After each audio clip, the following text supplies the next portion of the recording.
Welcome to Start, Move, Grow. Today, we're diving into something I think pretty much everyone who's tried to, build something for themselves runs into. Procrastination. Exactly. Yeah. Especially when it's those really important personal projects, the ones that actually matter to you. Right, that gap. You want to do it, but actually getting started or keeping going Yeah, can be really tough, especially with your own goal. it really can. And what's interesting, digging into some coaching notes we've got here, is the reason behind it. Mm-hmm. It's probably not what you think. It's not that you're lazy or unskilled. Mm-hmm. Okay, let's unpack this then. What's the real story?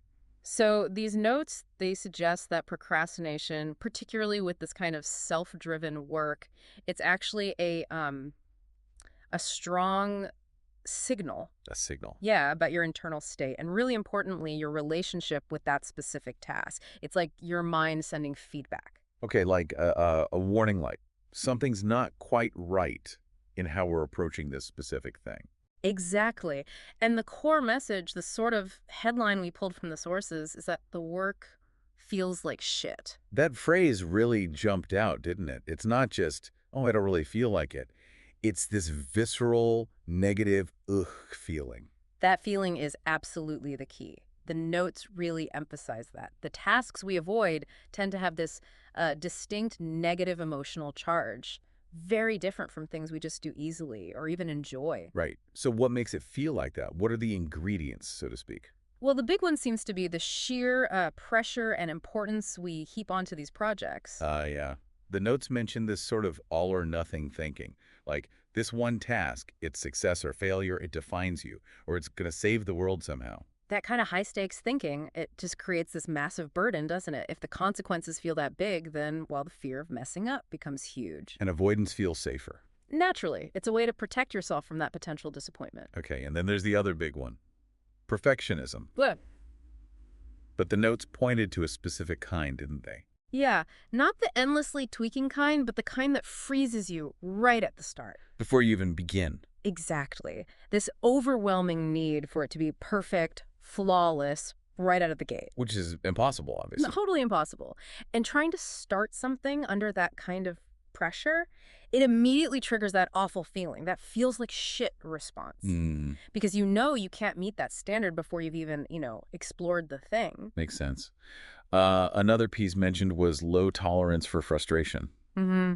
Even small roadblocks, little bumps in the road that, let's face it, happen with any project. Right. Those can trigger really significant resistance, even like strong negative reactions for some people, according to the source. So if you struggle when things aren't going smoothly, even a minor hitch can feel like a catastrophe. Yeah, and it just amps up those negative feelings tied to the task. Makes you want to avoid potential frustration altogether next time. And lurking underneath all this, Yeah.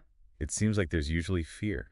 Almost always. Fear of failure is the classic one, of course. But the notes had that interesting bit about fear of success, too. Right.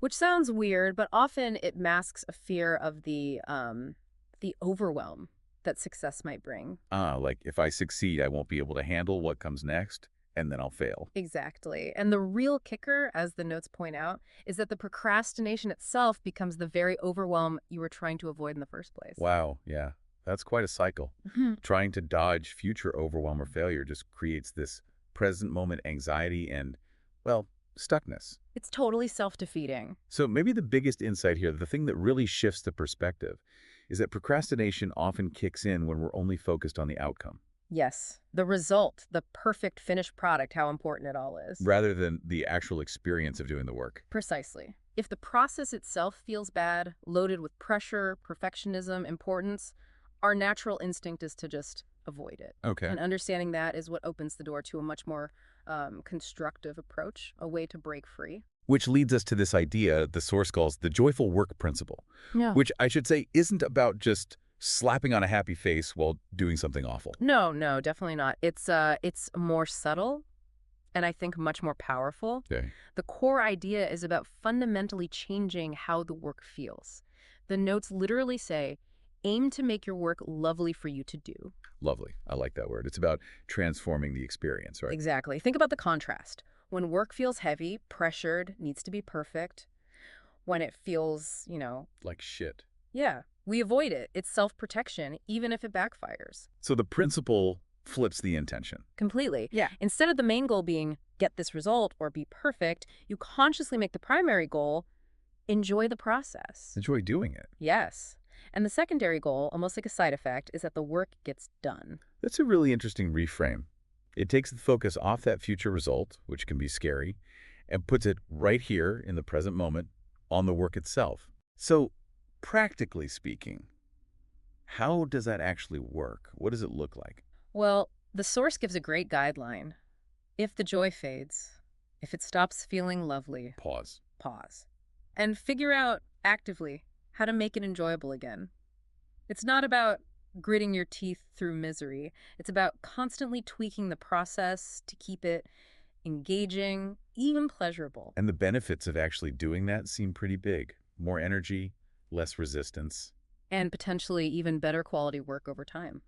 How so? Well, it just makes sense, doesn't it? If you enjoy the process, you'll stick with it longer. You'll be more willing to play, experiment, learn. You invest more attention. Yeah, if you're not dreading it, you're probably going to do a better job and, like you said, grow more from it. Right. Okay, so how do we start? How do we actually put this joyful work principle into action? Right. When we're staring down a task we really don't want to do. The source had some questions. Yeah, some really practical guiding questions. They're designed to help you pinpoint why it feels bad and then brainstorm ways to make it feel better. Okay, first step sounds simple, maybe too simple. What specific task am I avoiding right now? Simple but crucial. You have to name it. Get specific. It brings focus. Right. Then, once you've named the beast, the next question is key. How does thinking about doing this task actually feel? Yeah, tune into that. In your body, in your mind. What's that immediate gut reaction? Those physical feelings, the thoughts that pop up? That's noticing the feels like shit signal properly. Okay, got it. Then we dig into the why behind that feeling. Exactly. What kind of pressure, importance, or need for perfection am I putting on this? Identifying those self-imposed burdens is how you start to understand the resistance. And that leads to the core shift question. What would it look like to approach this task with the primary intention to enjoy myself? That forces you to imagine a different way entirely, where enjoyment is the main goal. Yeah, it gets you thinking about possibilities, not just the dread. And finally, the really practical bit. What small changes could I make to the process of doing this to make it feel more lovely or enjoyable? This is where you get creative. Focus on the doing, not just the outcome. How can you tweak the process itself? Like what? What kind of changes? Oh, it could be anything, really. Breaking it into tiny steps. Changing where you work. Putting on music. Making it a game. Bringing in some element of play or creativity. Maybe rewarding yourself for the process, not just the result. Anything to make the act of doing it more appealing. Exactly. It's about experimenting. Find what works for you to make it feel, well, lovely. So, wrapping this up, when you hit that wall of procrastination, remember it's not a character flaw. No, it's data. It's valuable information about your relationship with that specific work right now. So maybe consider the power of this joyful work idea. What could actually happen if you shifted your main intention From the pressure of the outcome, to the potential enjoyment of the process itself? it's a powerful shift to consider. Definitely. And this deep dive, it's really just scratching the surface, isn't it, on how to build Yeah. a more engaged and less resistant way of working towards your goals. Mm-hmm. We really hope you take these ideas and just, mull them over. See how you might apply even a small piece in your own life, one step at a time. Yeah. What's maybe one final thought or key takeaway for you from this? For me, I think it's that realization that making work enjoyable, it's not just a nice to have a luxury. It might actually be fundamental. Fundamental to actually getting it done and sticking with it. Exactly. It's a key to unlocking progress and overcoming that stuck feeling. Hello, kindly. We're start, move, grow. We're pretty new still. Mhm. So thank you so much to everyone who subscribed already. Your support, it really does mean a lot.